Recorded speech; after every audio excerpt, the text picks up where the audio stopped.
Pilau mimi gisi nilivyo hapa ndugu yangu, watu waikae mkao wa kupokea overdose.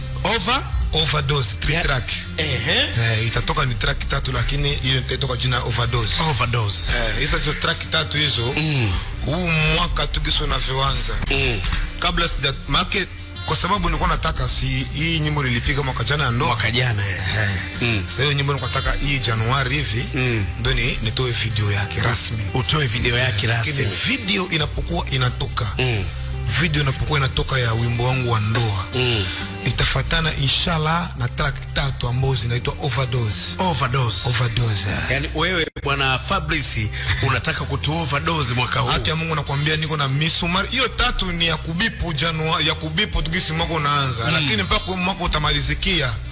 Pilau mimi na aidi watu kama waandae kupata vitu vizuri, waandae kupata burudani nzuri, waandae kupata maujumbe makubwa. Mimi nitafunza kwenye nyimbo zangu, nitaambia watu. Sawa. Kwa sababu mimi nimezaliwa kwa sababu ya kuimbia watu. Sawa. Na mpango wa watu tumeona kwenye bendi yenu watu hawajaanza na mwaka. Tumeona kuna baadhi ya watu hawapo pale.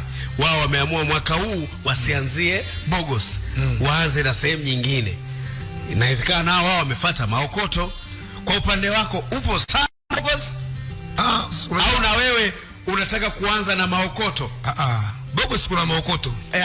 Maokoto yapo. Kwa hiyo unabaki na maokoto ya Bogos. Mimi niko na maokoto ya Bogos pale. Mbona mimi naishi fresh? Unyama. Unaona kama mimi vipi? Hebu niangalie kwanza. Unaona sawa unacheka. Unaona. Mimi ni mtoto wa Bogos, mimi mtoto wa Nyosh Sadat the big boss.